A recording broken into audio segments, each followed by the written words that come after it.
ځکه دا زمونږ د اهل السنت والجماعت عقیده ده چې حضور پاک مبارک په خپل قبر کې جمدی دی، بلکې ټول پیغمبران جمدی دي. یو ځل صحابه کې نبی علیہ السلام او فرمایل وی تاسو چې په ما سلام اچوي زه به اورم. من صلى علی نائیا ابلغته، چې څوک د لرې دی نه په ما سلام اچوي نو ما ته فرشتې را رسوي. ان لله ملائکة سیاحین فی الارض یبلغونی عن امتی السلام، دا الله فرشتي دی پر مخ د ځمکه چکر لګی او چې څوک په ما درود سلام وي ما ته را رسوي. او من قال من څوک چې په ما صلى علی عند قبری، چې د ما د قبر خوا کې په ما سلام اچي سمعته زه اورم. حدیث کې راځي جوابم ورکوي نبی علیہ السلام. څوک چې په سلام د قبر مبارک مخ کې واچي جوابم ورکوي اوري هم. نو صحابه فورا تپوس کوي قد ارمت یا رسول الله، ته خو چې په خاورو کې پریوځې نو بیا به د وجود خاورې شوي نه، موږ له به جواب څنګه راکې او زمونږ سلام به اورې، ته خو به خاورې شوي په قبر کې څو ورځې پس. وی ان الله حرم علی الارض ان تأکل اجساد الانبیاء، وی الله په ځمکه دا حرام کړی دی چې د پیغمبر غوښه دې وخوري، ځمکه د پیغمبر غوښه به نه خوري. او بل حدیث کې راځي الانبیاء احیاء فی قبورهم، پیغمبران په خپلو قبرونو کې جمدي دي. روح نه ګورې، روح خو د هر چا جمدی دی، روح خو د کافر هم جمدی دی. هغه له الله چې سزا ورکوي نو که روح یې مړ وي نو سزا باندې به ولې پیدا. روح خو د کافر هم جمدی دی، روح خو د مسلمان هم جمدی دی، روح خو د فاجر او د کافر هم جمدی دی. ولې که روح مړ شي نو بیا به دې په سزا څه پوه شي او په خوشحالۍ به څه پوه شي. روح بدن دواړه د حضور پاک مبارک په قبر کې جمدي دي د ټولو پیغمبرانو. ښه دغه رنګې شهدا هم بل احیاء عند ربهم یرزقون، الله د شهداو متعلق وی چې دا په قبرونو کې جمدي دي او الله رزق روزي ورکوي. فرحین بما آتاهم الله، چې ولکم نعمت ورکړی په هغوی دی خوشحاله. نو زما تاسو ته نکته دا وی چې هر کله انبیا او پیغمبران په قبرونو کې جمدي دي نو حضور پاک متعلق دا عقیده ده چې هغه په قبر مبارک کې جمدي دي. او دا واوره چې دی په قبرونو کې منځونه هم کوي. نبی علیہ السلام فرمایي صحیح حدیث دی، وی موسی علیہ السلام میں اولید په قبر کې یصلی چې منځ یې کاو. نو د حضور پاک په ګوان کې مدینه منوره کې چې څوک اوسېږي او لا یار شي د حضور پاک مبارک په ګوان کې اوسېږي. او د حضور پاک سره خوا کې چې د چا ګوندي، خوا کې د چا ګوندي او د هغه په ګوند کې اوسېږي د ده نه غټ د برکت خاوند بل کیدی شي نه. ما به کله هلته یو مؤذن د مدینه منوره کې بانګ وي چې ډېر خشته بانګ وي، داسې بانګ وی چې سړی وی خدای د اړې رانه بار راوویسته. نو ما به وی ملګرو ته مې زه خو یو ځای کې حیران شمه چې دا مؤذن او هغه چې اشهد ان محمد رسول الله وی که نه او دا محمد لفظ وی نو سړی وی چې خدای نو دا جبه وله ښکل کړم او که څه چل ورسره وکړم. نو مې چې دی دا وی چې اشهد ان محمدا رسول الله نو حضور پاک مبارک به پې څونه خوشحاله. او بیا حذیفی صاحب چې د مدینه شریفه امام منځ کوي او د سنت طریقې مطابق کم خشته ښکلي منځ کوي او عموما هغه آیتونه په مدینه منوره کې هغوی لولي چې د هغې تعلق د نبي کریم صلی الله علیه وسلم سره نو څونه به خوشحاله حضور پاک مبارک. نو دغه جمع کې چې ته شریکې کومه جمع چې قاری آواز حضور پاک اوري او کم جمع چې د حضور پاک په ګون کې ادا کیږي او کم د هغې په جومات کې ادا کیږي د دې نه برکتي انسان بل کیدی شي. ما ته خو نه ښکاري د علماو دا فیصله ده چې اختلافات پکې شته خو فیصله بیا د جماهیر او اکثر علماو دا ده.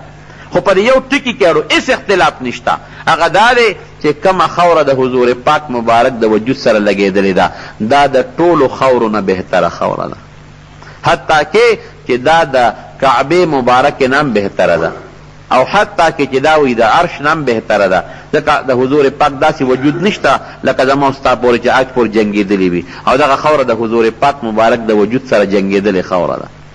او بیا لیکي چې کومه د کعبې ځمکه ده خاص د کعبې وي هغه د باقي مدینې منورې نه غوره ده او چې د مدینې منورې باقي ځمکه ده هغه د ټولو ښارونو نه غوره ده.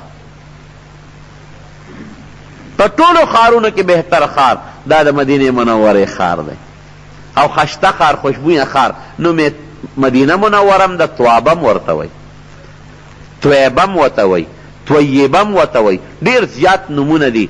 او چې کله به حضور پاک مبارک د سفر نه راغی نو او د مدینې منورې دیوالونه به یې ولیدل نو څاروی به یې تیز کړ د مدینې منورې د محبت د وجې نه دونه به یې خوښ و. خوا کې د احد غر دی هغه څونه قیمتي غر. د هغې متعلق نبی علیه السلام مبارک فرمایي وی د مدینې منورې دا غر به د قیامت پر ورځ د جنت په دروازه کې پروت وي. یو ځل پې حضور پاک مبارک د پاسه ودرېده، زلزله غوندې راله، دا غر وجړقېد. چې وجړقېد نبی علیه السلام ول خپه مبارکه راوبروله، اسکن احد، په قلار شه احده، تا ته پته لګي په تا څوک ولاړ دي؟ انما علیک، تا باندې یو پیغمبر ولاړ دی، ځان یې یاد. یو در باندې صدیق ولاړ دی ابوبکر عمر سره، دو در باندې شهیدان ولاړ دي چې حضرت عمر او حضرت عثمان. د هغې پیشنګویي یې ورکړه چې دو شهیدان در باندې ولاړ. او وی چې څوک وی احد جبل، احد یو غر دی، یحبنا، مونږ سره مینه کوي، و نحبه، زمونږ هم خوښ دی. او چې څوک احد ته لاړ شي د هغې میوه وخورئ، او که بل څه نه مونی، او د کیکر د ازغیدار بوټي ولې نه دی هغه په خوله کې واچوئ، خو وی چوپئ. او بیا هلته احد ته چې مسلمانان لاړ شي، هغه معرکه بیا را یاده کړي چې دلته خو د احد یو جنگ شوی دی، لویه غذا شوې ده. ما ملګري چې اوس بوتلل، نو ما احد ته بوتلل، ټول ملګري په دوو گاډو کې مو کېنوله او هلته مو رسول. نو ما ورته د مدینې د احد هغه ټول تفصیلي منظر بیان کړ. دلته صحابه ولاړو، دلته کافر ولاړو، دې غونډۍ باندې دا خلک ولاړو، دلته جنګ وشو. بعضې ملګرو خو زمونږ هغه مشرانو په تمه کړو چې تاسو مه یو ځای به ځو، هغې زمونږ نه پټ تلي وو. وایي مونږ خو بل ورځ راغلي وو، مونږ خو داسې یو غر وو، وایي مونږ خو پردې اړو څه پېښ شوو نه چې دلته کې لاسه شوي دی او څه نه دي شوي. مونږ خو هسې تماشه وکړه، نو چې سړي ته بیا تاریخ معلوم شي، منظر وویني. او حضرت حمزه رضی الله عنه چې کوم د حضور پاک مبارک تره د سید الشهدا، هغه ډېر مظلومیت باندې شهید شوی د هغه قبر، حضرت مصعب ابن عمیر رضی الله عنه قبر، عبدالله ابن جحش رضی الله عنه قبر، دا درې واړه په یو قلا کې دفن دي، او خوا کې ورسره بله قلا د هغې کې باقي صحابه کرام دفن دي. نو سړی وایي دا غرونه اصل شکل کې پاتې دي، ما لکه وګورئ، ولې دا هغه غر دی چې د چا سترګې پې لګېدلې دي. او عظیم جهاد دلته شوی دی. لکه بخاري شریف کې حدیث دی، یو صحابي فرمایي د احد په جنگ کې مې دوه کسان ولیدل چې د نبی علیه السلام نه یو ښي طرف ته او یو ګس طرف ته، او د حضور پاک نه دفاع کوله. وایي دا مې نه مخکې لیدي دا دوه کسان او نه وروستو، یو حضرت جبریل علیه السلام او یو حضرت میکائیل علیه السلام. بنفس نفیس صحابه کرام پکې، په نفس نفیس فرشتې پکې شریکې شوي دي په دا جنگ کې، بنفس نفیس. بیا مسجد قبلتین کم کې چې د قبلې د تحویل د بدلېدو حکم شوی دی، هغې ته هم لاړ شي حاجیان صاحبان، دوه رکاته نفل پکې وکړي. د ماسپښین مونځ نبي علیه السلام مبارک بیت المقدس ته دوه رکاته وکړل، او دوه یې لانو کړل چې دې کې جبریل علیه السلام راغی، وی قبله بدله شوه، د دې صف نه دې بل طرف ته را مخکې شي. نو هغې صفونو ته خو مخکې صحابه پرې کړي چې قبله وبدلېږي، هغې ذهن کې ولا خبره، نو هغې د صف نه را مخکې شو، صفونه بیت الله مبارک ته شو. حاجیان صاحبان لاړ شي، زنانه هم او نارینه هم، نو هلته کې دوه رکاته مونځ کوي. بیا د بقي شهدا څه د پاسه 10,000 صحابه کرام پکې دفن دي. یو ځای کې چې د 10,000 نه زیات صحابه کرام دفني، د هغې مقبرې به هم څه ښکاري چې دا د جنت مقبره ده که نه. د حضور پاک 9 لونه پکې دفن دي، 9 بیبیانې پکې دفن دي، 3 پکې د حضور پاک لونه دفن دي. حضرت فاطمه رضی الله عنها پکې ده، حضرت عباس د نبی علیہ السلام تر مبارک پکې دی، حضرت عقیل د نبی علیہ السلام د تر زوی پکې دی، حضرت عثمان ابن عفان رضی الله عنه پکې دی، امام مالک رحمه الله پکې دی، د نبی علیہ السلام ترور عاتکه بیبي پکې ده. دارنګې ډېر اجله غټ غټ بیبي حلیمه رضی الله عنها چې د حضور پاک رضاعي مور ده، پکې دفن ده. د حضور پاک ماشومان بچي پکې دفن دي، او 10,000 صحابه، او په سوونو په زرګونو حافظان د قرآن شریف او تابعین او تر ننه پورې نیکان مسلمانان پکې دفن دي. ځکه خو جنت البقی ورته وایي، جنت باغچې ته وایي، او بقی دغه دی کې یو اونه به کېدله، اوس خو اونې پکې نشته. نو حاجیان لاړ شي او هلته کې د هغه مقبرې د هغه قبرونو زیارت وکړي، تلاوت وکړي، ثواب ورته وبخي، سلام پې واچوي، زاړه یادونه تازه شي. بیا خود مسجد نبوي مبارک کې د حضور پاک منبر مبارک او د هغې محراب مبارک او د منبر او د کوټې مبارک منځ کې چې کوم علاقه ده، حضور پاک مبارک فرمایي ما بین بیتی و منبری روضة من ریاض الجنه، وی زما د کوټې او زما د منبر په منځ کې چې کوم علاقه ده، دا د جنت د باغچو نه یو باغچه ده. علما خو ګڼې معنی کوي، خو اسانه معنی دا ده چې سړی هغې کې 2 رکاته مونځ کوي. دا تصور دی کوي چې د جنت په ځمکه مې 2 رکاته وکړل، ځکه حضور پاک وایي که نه، زما خبره خو نه ده علیه الصلاة والسلام. نو دې دا دعا وکړي چې یا الله په دنیا کې د جنت ځمکه را نصیب کړه، خدای په آخرت کې مې د جنت ځمکه نصیب کړي. همداسې به کېږي انشاءالله چې دنیا کې یو سړي ته الله پاک دغه د جنت ځمکه ور نصیب کړي، نو آخرت کې به ور نصیب کوي. و منبري علی حوضي، او زما منبر د حوض کوثر د پاسه دی. علما لیکي دغه منبر به الله د قیامت پر ورځ راوالي او د حوض کوثر په غاړه به کېږي. په هغې کې ستنې دي مبارکې، یو پکې ستنه د استوان حنانه، هغې سره به حضور پاک مبارک تقریر کو، بیان به کو، نو هغې ته به ولاړو. بیا یو ښځه وه، هغې د نبي علیه السلام مبارک دپاره منبر جوړ کړ د غز د لرګي نه، د هغې یو غلام و، هغه ترکانو. نو چې هغه منبر یې راوړو کېښوده، نو نبي علیه الصلاة والسلام مبارک منبر ته راغی، استن په جړا شوه. نبی علیہ السلام ورغی، لاس یې پې کېښوده.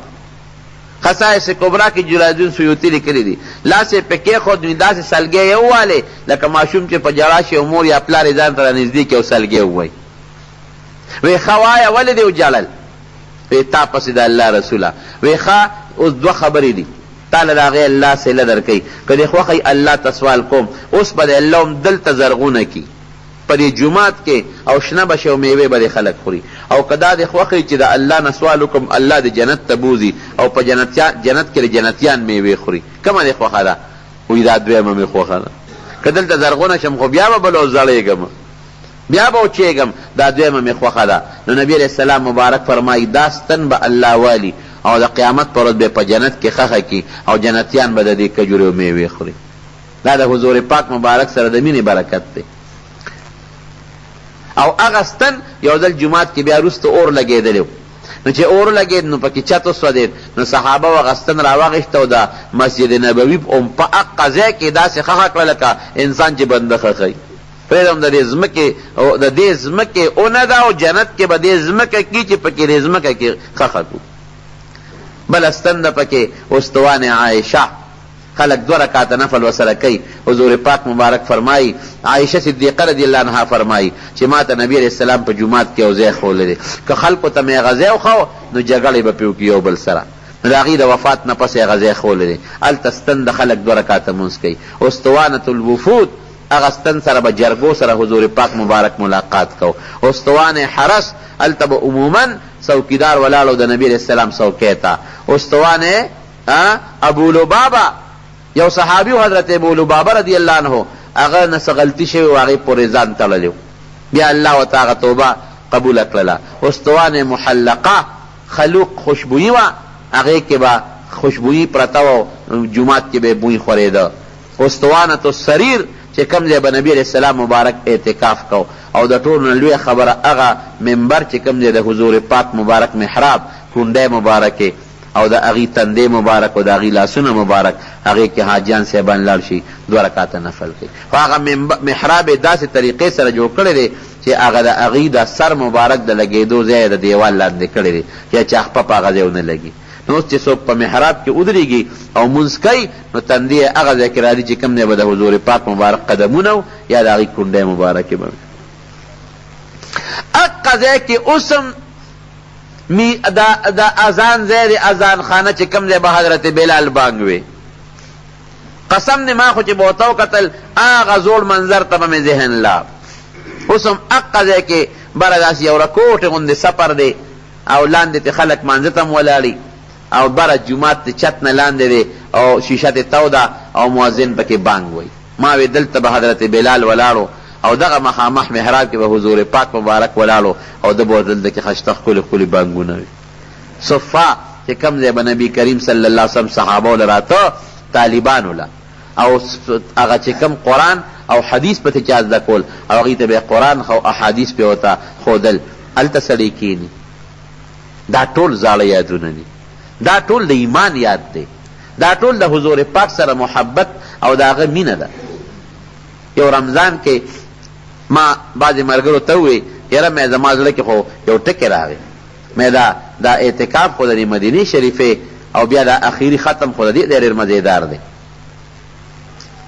هغه دا چې دا امام هلته کې خو ډېرې دعاګانې کوي په مانځه کې مې چې دی دا دعا کوي نو دا دعا خو مونږ هم امین وایو خو مې په دې به حضور پاک مبارک هم امین وایي که نه نو چې دا کمې دعا په امین کې تا سره حضور پاک مبارک شریک کي نو د هغې په قبلېدو کې به څه شي څوک به وایي چې دا به نه قبلېږي زما رونو د مدینې منورې ډېر لوی برکات دي حدیث پاک کې راځي بخاري مسلم کې مضبوط حدیث دی چې دجال به ټول ځمکه باندې چکر ولګي سوا د مدینې شریفې نه د احد خواله به راورسي هلته به فرشتې ولاړي مدینه شریفه به ترې ساتي نو مخ به وله شام ته وګرځئ نو دې به شام ته لاړ شي نو هلته به مردار شي وبا به چرته مدینې منورې ته نه داخلېږي د مدینې منورې په لارو باندې الله پاک فرشتې ودرولي دي د وبا بیماري به مدینې منورې ته نه داخلېږي وی شام به فتح شي عراق به فتح شي یمن به فتح شي نو خلک به دې علاقو ته روان شي حضور پاک فرمایي زما د قسم په خدای وي چې مدینه دوی له غوره ده خو که دوی پوهېږي نه دي د شام ته او یمن ته او مصر ته مدینه منوره کې دې پاتې شي حضرت عمر فاروق رضی الله عنه ګوره سوال څه کړی الله اکبر اللهم ارزقنی شهادتا فی سبیلک یا الله وی مال استا په لار کې شهادت را نصیب کا ورزق موتتی فی بلد رسولک او خدای مال د خپل پیغمبر په خار کې مرګ راک شهادت هم غواړي او د پیغمبر په خار کې مرګ غواړي صحابه وورې خندل وی شهادت چې غواړي نو ځکه نه لاړ شه میدان ته نو شهادت هم غواړي د پیغمبر په خار کې مرګ هم غواړي دلته چا سره مقابله راځي وی چې که الله وغواړي همدقسې به وکړي ومقصې د سهار په مانځه کې یو ظالم راغی او په نیزې و په مدینه منوره کې شهید شو مرګ هم په مدینه منوره کې شو شهادت هم په مدینه منوره کې شو اللهم ارزقنی شهادتا فی سبیلک خدای مال شهادت ستا په لار کې راکړي دا به وي واجعل موتتی فی بلد رسولک او زما مرګ ستا د پیغمبر په خار کې او حضور پاک فرمایي نبی علیہ السلام ان الله امرنی چې ما ته الله حکم کړی دی ان اسمی چې زه دې له نوم کېدم دې خار لا توابه چې دې ته توابه نوم کېده الله راته وی دا نوم وله کېده دومره د الله خوښه ځمکه په ټولو ښارونو کې زمارونو نو د حج سفر د دې دواړو ښارونو سره تعلق لري د مکې مکرمې سره او د مدینې منورې سره یو حدیث بل دی دام جذب القلوب کې شیخ عبدالحق دهلوی رحمت الله علیه لیکلی دی چې کم سړی مسلمان د مدینې منورې په خوره مړ شو د قیامت پر ورځ حضور پاک فرمایي زه به در لپاره شفاعت کوم هغه خلک چې د مدینې منورې په ځمکه دفن دي دا به د قیامت پر ورځ زما لښکري دا به زما لښکري دا ټول د مدینې منورې برکات دي که نه یو مونځ له راځه تحیت المسجد کوه د حج ثواب په الله درکوي او چې فرض کې په هغې بیل ثواب قبا ته ځې بیل ثواب او چې مدینه شریفه کې ګرځې نو بې اختیاره به د خولې نه ستا درود شریف خیږي دغه دی بیل ثواب یو دوه کسانو د طائف هغې په جومات کې خبرې کولې یو صحابي فرمایي حضرت عمر مشکات شریف کې حدیث دی زه په کاڼي وویشتم داسې نري کاڼي باندې وی چې ما وکتل وی دې خوا راشه وی چې ورغلم وی دا دوه کسه مېلمه څوک دي دا راوله وی وله مې بوتلل وی هغې ته یې وی د کوم ځای وی صاحب موږ د طائف شو وی ارمان که د مدینې وی که نه نو اوس به مې دله سزا در کړې وه وی صاحب ولې وی تاسو د پیغمبر علیه السلام په جومات کې د دنیا خبرې کوئ دون احترام د هغې د جومات دی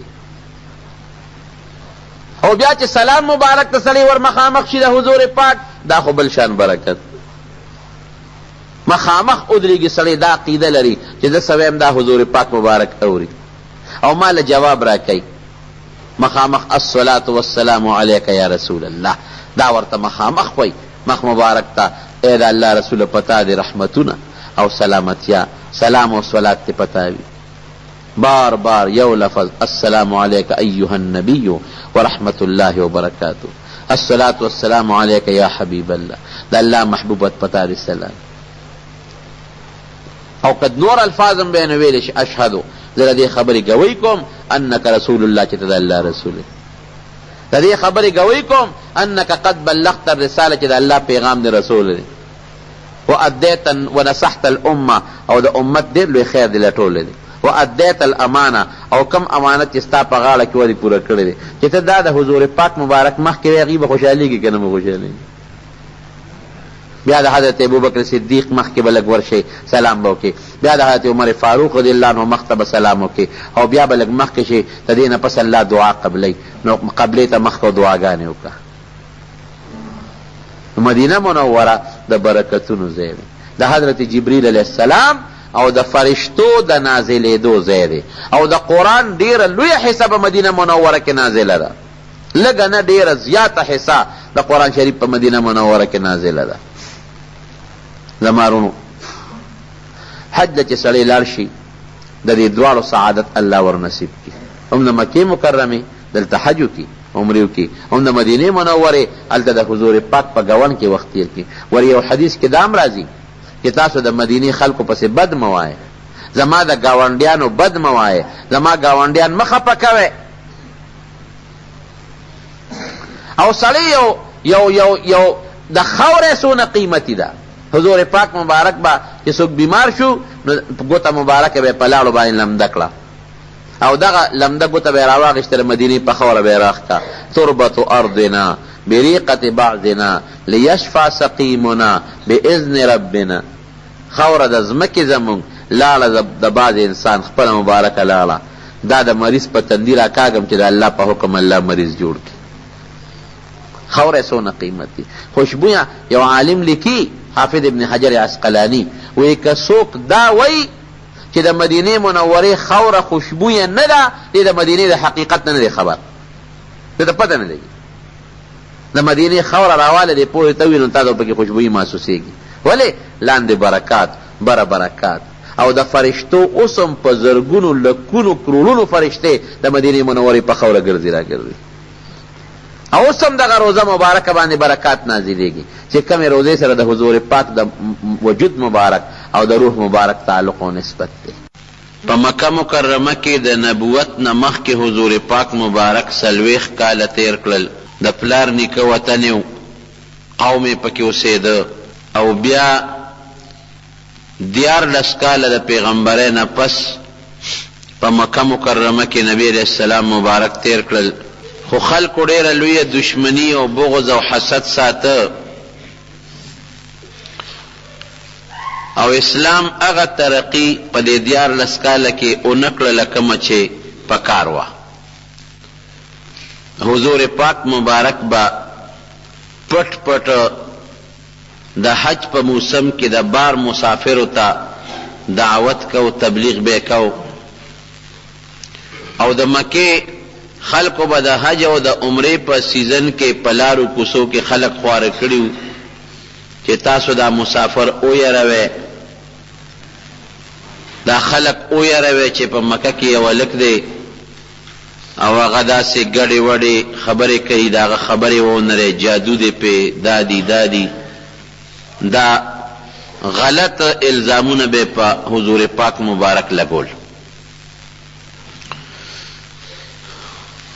د مینا سره خوا کې یو غونډۍ وه، هغه غونډۍ خو اوس نشته، ختمه شوې ده. غونډۍ ته په عربۍ کې عقبه وایي.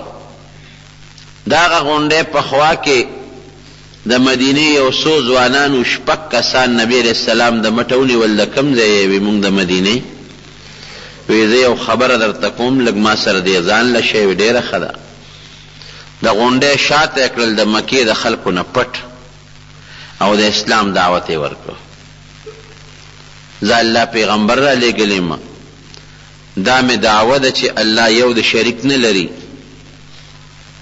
او ما له الله کتاب را کړی دی. کوم چې د اسلام بنیادی عقیدې و هغې ذکر کړې، هغې 6 کسانو پوه شو چې دا خو نبی آخر الزمان دی، ځکه د مدینې خلقو د یهودیانو نه د آخر زمانې د پیغمبر صفتونه اورېدلي.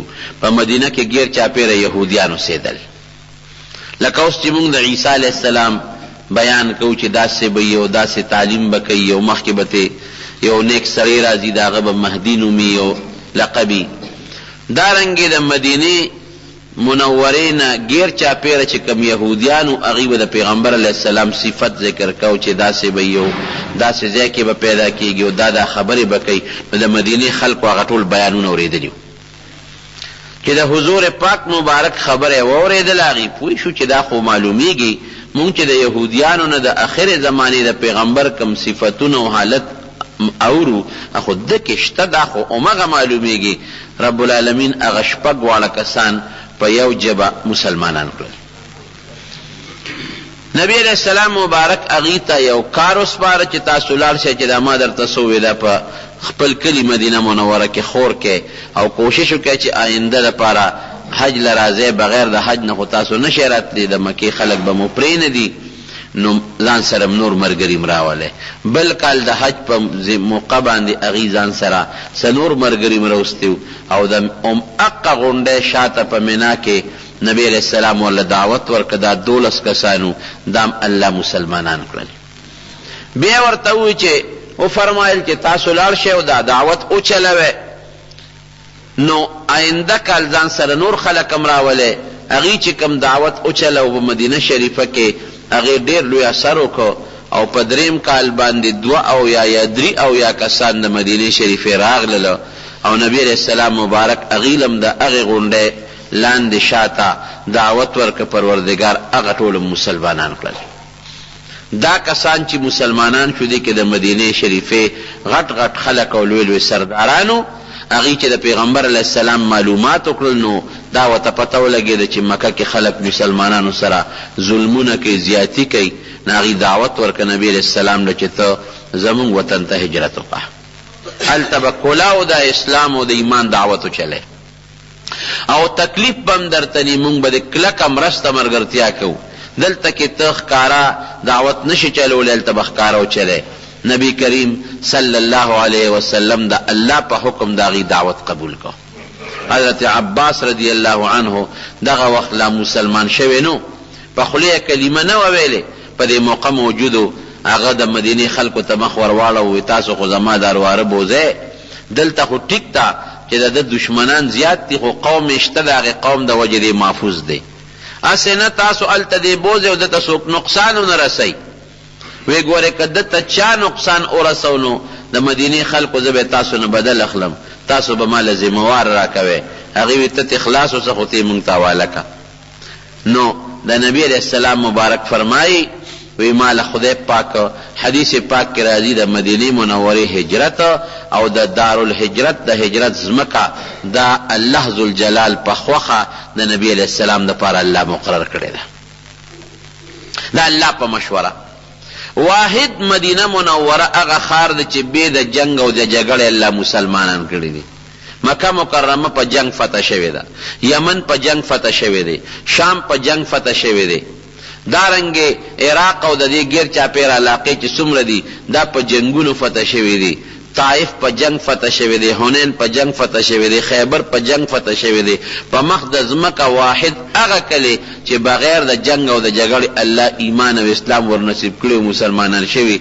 هغه واحد مدینه منوره ده حضور پاک مبارک صحابه ته وایي چې تاسو لاړ شئ مدینه شریفې ته او زه انتظار کوم د الله د حکم چې ما ته کله الله حکم وکړي نو زه به هم ځم یو دوه کسان به رو تلل مدینه منورې ته حضرت ابوبکر عمر فاروق رضی الله عنه راغی د الله رسول زه څوکم وی تم ځه هغه ډېر لوی جذبه او روب کې ووته راغی د بیت الله خوا کې طواف یې وکړه او تورې هسې وړقوله وی تاسو د کمزوري مسلمانان خو نه پرېږدی وی که ما څوک پېژنئ خو ډېره ښه ده که مې نه پېژنئ نو زه عمر ابن الخطاب یم زه هجرت کوم او روانېږم که د چا پلار کې زوري نو میدان ته دې راوځي الله حضرت ابوبکر صدیق رضی الله عنه راغی وی د الله رسوله زه څوکم وی ته انتظار وکړه وی د الله رسوله ځان سره مې ملګری کې وی انشاءالله چې الله هم دغسې وکړي ته به ما سره ځې هم اقسې وشوله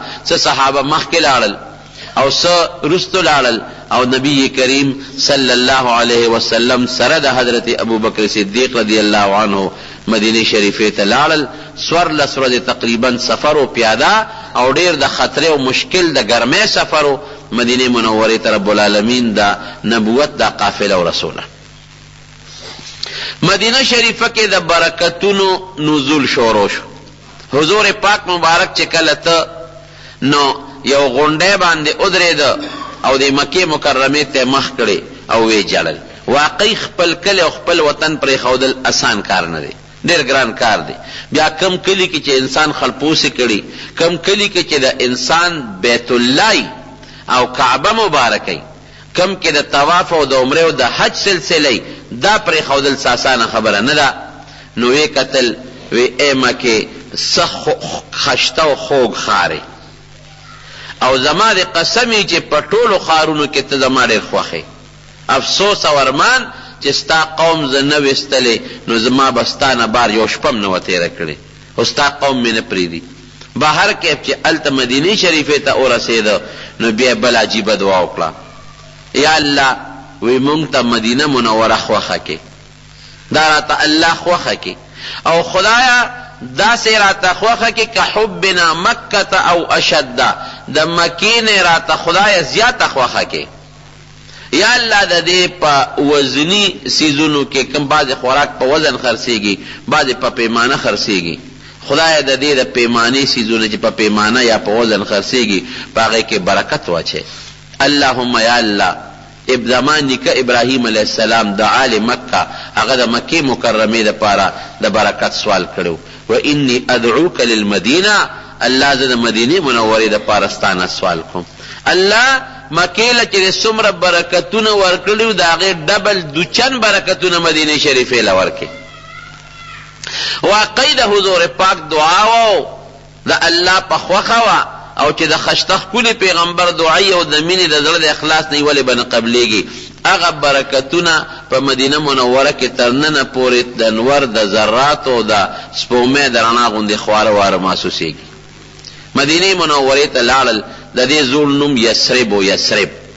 سرب تکلیف او بیماری ته وایي، په خلکو به بیماری راتله او تکلیفونه به راتلل تر دې حده پورې چې نبی علیه السلام مبارک صحابه حضرت بلال هغه هم پکې ناجوړه شو، حضرت ابوبکر صدیق رضی الله عنه هم پکې ناجوړه شو، او بلال به سره د دې نه چې په مکه کې به څومره سختۍ تېرېدلې هغې سختو باوجود به هم د مکې اونې بوټې او د هغې خوړونه یادول. نو عایشې صدیقې رضی الله عنها نبی علیه السلام ته عرض وکړه د الله رسوله صحابه بیماران دي په مدینه کې، او بلال به وی خدای د مکې خلق تباه کې، وی مونږ یې د خشته ښکلې ځمکې نه د بیمارۍ او د وبا ځمکې ته راوویستو.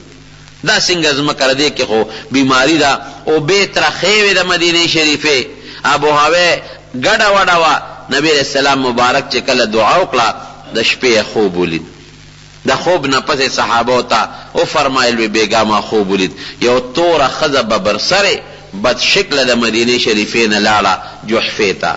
وی ما اولتها د دې خوب تعبیر د سوویس د الله رسوله، وی د مدینې شریفې نه هغه وبا الله لرې کړه او جحفې ته لاړه. نن نه پس به مدینه منوره د وبا او د بیمارۍ ځمکه ني، نوم یې بدل شو، نوم به ورته یسرب نه وایه، مدینة النبی به ورته وایه، د پیغمبر صلی الله علیه وسلم ښار، نوم یې بدل شو. علما لیکي چې څوک اوس ورته یسرب وایي، دا بعضې خلک پوی نی پته ورته نه لګي نو ووایي چې څوک مدینې ته یسرب ووایي غلطي یې وکړه. د ده کفاره دا ده چې دی به لس ځله وایي مدینه منوره د دې ګناه نه به الله معاف کوي. او حضرت امام مالک رحمت الله علیه فرمایي چې چا مدینې شریفې ته یسرب ووایي یا د مدینې شریفې بېعزتي یې وکړه نو بادشاه او قاضي له اختیار ده چې دی جیل کې واچوي او ویې ټاکوي چې د دې خبرې نه توبه وباسي. مدینه منوره کې د الله برکات شروع شو، عمره منع شوه ځکه دی خو مکې مکرمې ته نشو راتلی، هغې نه پرېښودل، حج له نشو راتلی، پابندۍ ولګېدلې د مخلوق او د مشرکانو د طرف نه. پروردګار عظیم احسان وکړ، دومره احسان چې سړی حیران شي.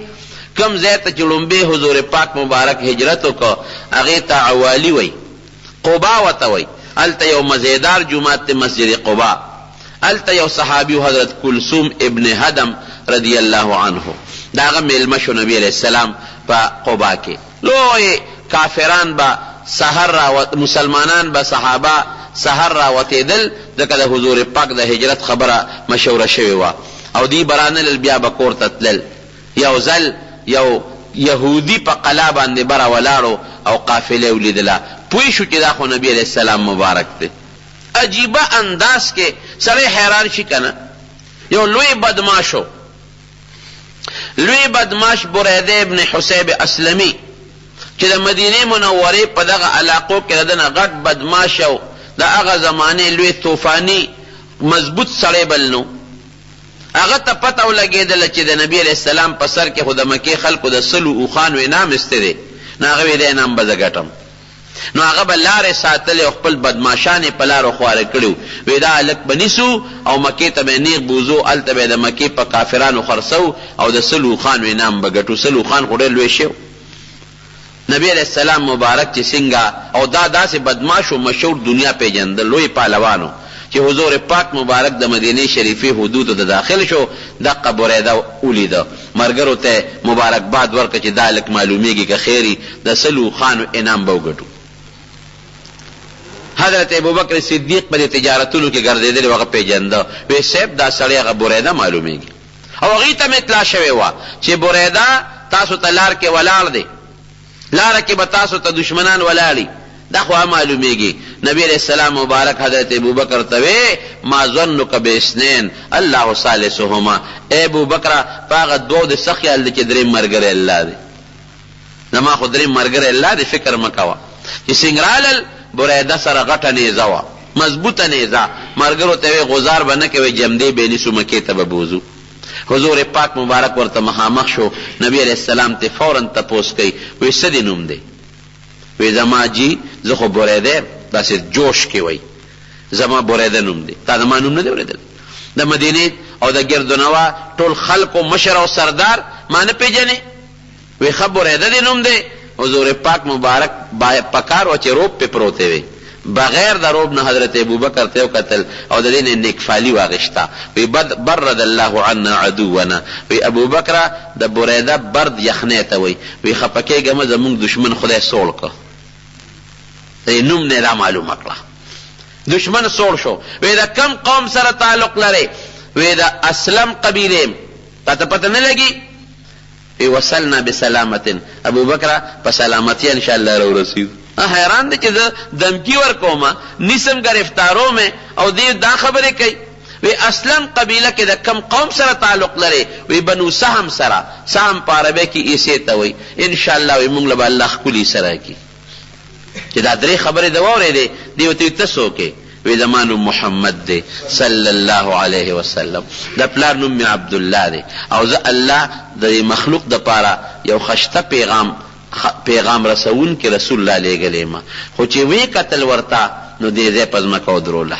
وی ان وجهک لیس بوجه کذاب، وی زه خو راغلی په بل خیالوم چې تا نیسمه، گرفتاروم دې ملګرو ته مې اډر کړی چې وجنو به نه، جمدې به یې نیسو، په مکې ته به یې بوځو، هلته به د 100 اوښانو انعام ګټو. خو ستا دا مخ د دروغجن سړي مخ نه دی، دا مخ د رښتونی مخ دی، او ته ماته د سچه پیغمبر ښکاري. ملګري م حیران شو چې صاحب راغلی په کم نیت دا سوی؟ وی غلی کښېنئ، د دې سړي ملګرتیا پکار ده. وی ته څوک یې؟ وی د الله رسول. وی ښه زما متعلق څه حکم دی؟ وی دا چې ته به په ایمان راوړې. وی لاس ته دې خوا کا، لاس یې ورکه، هغه بریده ابن حسیب چې د حضور پاک د سر دشمنو، هغه د خپو خادم جوړ شو، مسلمان شو. سار کې دشمن دی، دغه وخت د خپو نوکر شو، خادم جوړ شو، ایمان راوړ، اسلام مسلمان شو. وی د الله رسول یو زمونږ د مدینې د خلکو یو طریقه ده، ابا که خفه کېږي به نه، وایه څه طریقه ده؟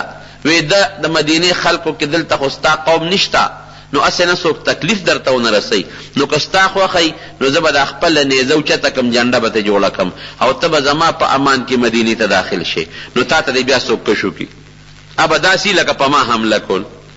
زه به ستا د خپې دا رکاب ونیسم او زما د جنډې. وی دا خو ډېره خوشحاله خبره ده چې ته مې لومبې ملګری شوې.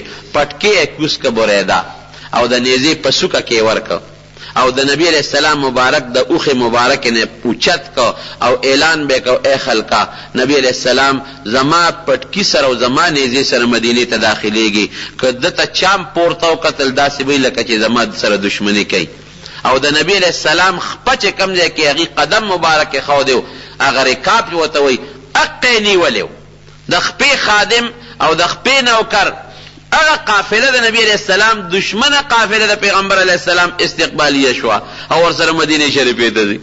نو یو یهودی چې نظر وکړو او دا قافله خو همغه قافله معلومیږي کوم چې د آخر زمانه د پیغمبر د راتلو قافله ده. نو آواز وکړي مسلمانانو چې د چا په تمه یې هغه راورسېدل.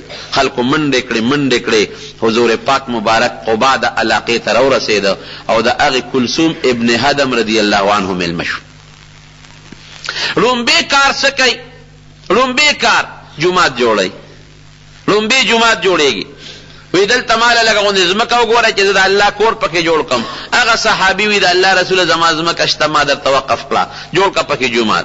ان اول بیت دا هجرت نه پس نبی علیہ السلام ته رب العالمین فرمایي د هجرت نه پس فيه څنګه فيه رجال لمسجد اسس على التقوى من اول يوم احق ان تقوم فيه رجال يحبون ان يتطهروا والله يحب المطهرين. لومبي جمعات د هجرت نه پس جوړ شو مسجد قباء او حضور پاک مبارک په خپل بنفس نفیس پاغه کې خدمت کو.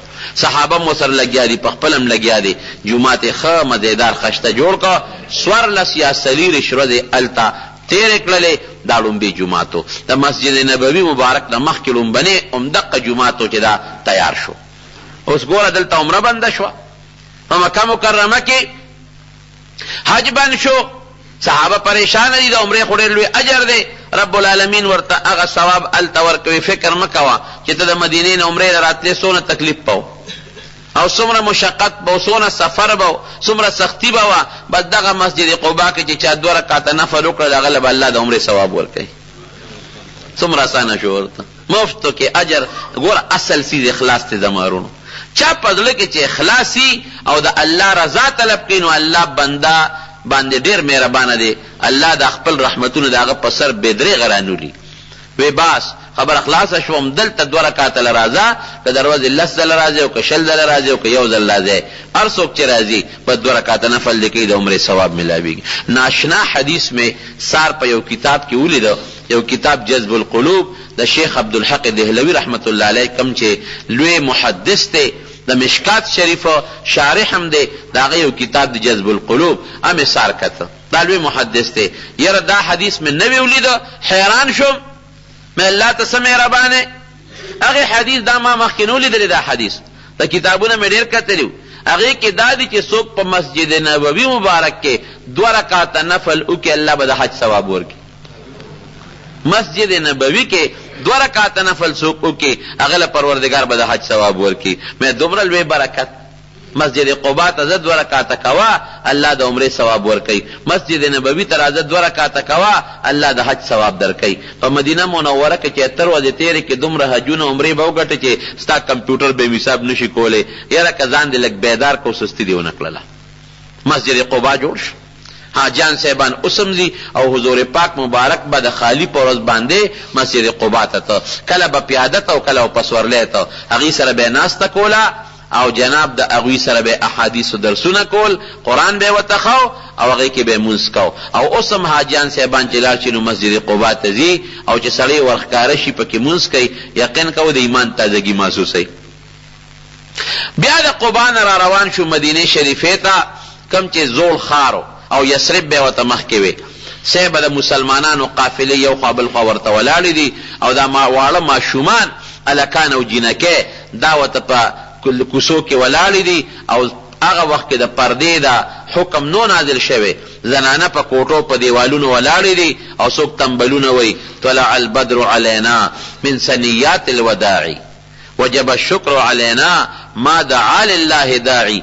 دا شیرونه وي او حضور پاک مبارک را روان دی. لویه استقبالیه جوړه ده په محبت او په مینه او داسې د ماشومانو په سر به لاس راخ کو بچو تاسو زه خوښ یم وی او د الله رسول ډېرم خوښ وی ګورې زمام در سره مینه ده ښه زمام ډېر خوښ یې. اوس ووایه چې دومره د مدینې خلکو د حضور پاک استقبال وکړو او دومره ورسره مینه محبت وکړو او بې جنګ و جګړې ورسره ځان خادمان کړل. دا خلک به د الله په دربار کې څومره نږدې وي.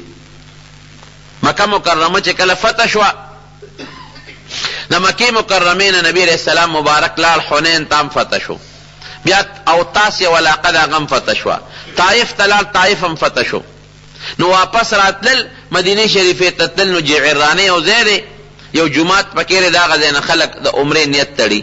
حضور پاک ته یو عمره به وکړله د شپې الته نبی کریم صلی الله علیه وسلم سره د مرګرو د موکړه نو سیبا دا غنیمتونه تقسیمول. نو د مکې خلق چې دا تازه کم مسلمانان شو په دې جنگ کې، چاله به سلو خان ورکل، چاله اتیو خان. نو د مدینې د انصارو په لکه ګیله پیدا شو. یاره وی نبی علیہ السلام د خپل کلی خلق سونه خوښ دي، وی سونه غنیمتونه ولا ورکل. چاوی وی اوس سره مونږ جنگو کده خلکو سره او زمونږ تورم اوسم داغي په وینو سری دي او مونږ له غنیمت را نه کو د خپل کلیوالو لور کوي. حضور پاک مبارک چې دا خبره اوریدا نو فورن د مدینه خلق راغون کړل، وی یو غټ تنبو جوړ کړ، د مدینه خلق را جمع شه، بل به څوک کم ورسره ني، صرف د مدینه منوره خلق به ټول را جمع شو. چې را جمع شو بل خو باری در کې څوک نشتا، وی یو کس را کې سیب باری شتا، وی څوک دی، وی غم خورایې دی. پیغمبر علیہ السلام د مدینه د خلکو خورایو، ځکه د حضور پاک مبارک د نیکه مور د عبدالمطلب مور سلمہ د هغې نومو، هغه د مدینه شریفې د بنو النجار قبیلې سره تعلق لرو. نو هغې ورته وخاندل، وی نور خو څوک باری نشته، خو یې خورایي راکې شته، وی ابن اخت القوم منهم، وی دا خوراییم د مامالګانو د قوم نه، خیر دی پروا مه ساتئ. وی څه خبرې مې اورېدلې دي چې تاسو زما متعلق کړي دي. چې کم مشران انصارو هغې وی صاحب وی دا مشرانو نه دي کړي او د هلکانو کړي دي، پوره دروغ نه وایو.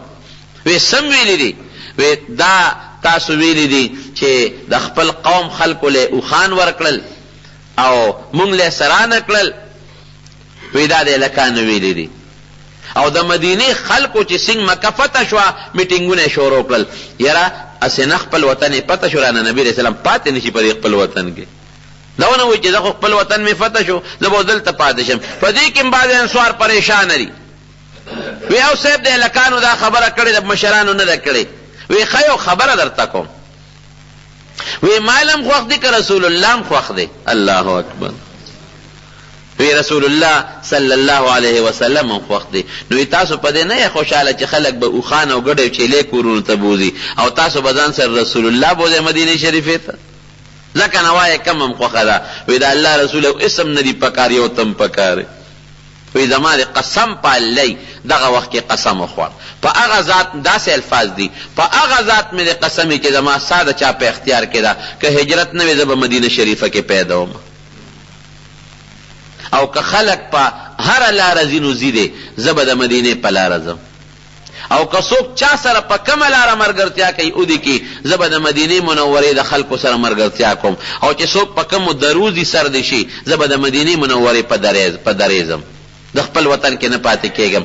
وی دا د مکې خلکو له مې مالونه ځکه ورکړل چې نوي مسلمانان داسې نه چې زه ترې لاړ شم مدینې ته او دوی بیا غوغا جوړه نه کړي، واپس کفر ته لاړ نه شي، اسلام سره مې بلد کړل، مال مې ورکړه چې لږه مینې پیدا شي، بیا زمونږ د تلو نه پس بغاوت ونه کړي. فکر مه کوئ خلک به ګډې چیلې کور ته بوځي، تاسو به رسول الله صلی الله علیه وسلم ځان سره کورونو ته بوځئ. وی بس د الله رسول اوس خوشحاله یو، دونه محبت او مینه، دومره لوی برکت. تر دې حده پورې یو حدیث پاک کې حضور پاک فرمایي، وی مدینه منوره کې سړی ما جوړه کېږي، او دا حقیقت چې نوې سړی ورشي نو پچا یو بیماری پچا بله بیماری دا راځي، نو چې چا په دغه بیماری باندې صبر وکړه، من صبر علی لوائها، چې د مدینه منورې په تکلیفونو په بیماری باندې صبر وکړه، نبی علیہ السلام فرمایي كنت له شفیعا او شهیدا یوم القیامه، زه به د قیامت پر ورځ د سفارش کوم، او زه به د قیامت پر ورځ د په دې صبر او په دې عمل د الله په دربار کې گوی کوم. ځکه چې کله د حضور پاک روح مبارک لال نو اختلاف و، چاوی چې مکې ته وړو هلته به دفن کو، د پلار نیکه وطن دی، چاوی شام ته وړو دا د پیغمبرانو وطن دی هلته به یوسو، او چاوی وی د مدینه شریفې قبرستان کې به دفن کو، بیبیانې او بچی دلته کې دفن دي. حضرت یو صحابي پاسه حضرت ابوبکر صدیق رضی الله عنه وی ما د نبی علیہ السلام نو اورېدلي دي چې پیغمبر نه کم ځای کې الله روح قبض کړي نو هغه ځای ولا الله خوښ کړي، نو بس همدغه ځای کې به وله قبر وکنو، ټولو اتفاق وکړو هغه ځای کې وله قبر وکنستی دی. او حضرت عایشې صدیقې خوب نو لیدی، پلار ته وی بابا خوب مې ولیده، یو سپومې راله د بر اسمان نه او زما په دې غېږ کې را پرېوته، وی بیا بله روښانه سپومې راله دې غېږ کې مې پرېوته، او بیا بله سپومې راله دې غېږ کې مې پرېوته. نو پلار ورته د خوب هلو نه وی چې کله حضور پاک مبارک وفات شو د عائشې صدیقې په کوټه کې دفن شو وی بچی هذا احد اقمارک وی دا د هغه یوه سپومې وه او وی دوه به د نور هم راځي یو حضرت ابوبکر چې یو حضرت عمر شو رضی الله عنهما نو دی لوی برکت بل برکت یې وره یو مونځ چې په مسجد نبوي مبارک کې کې نو دوه روایت دي یو کې 50,000 او یو کې زر د 50,000 منځونو ثواب په الله دله درکوي یو رکعت په 50,000 رکعتونو حسابېږي دوه رکعته په څو حساب شو په 100,000 رکعتونو باندې حساب شو او بل لوی برکت یې څه دی زما وروڼو جون دی د حضور پاک مبارک سره دی که پوهېږې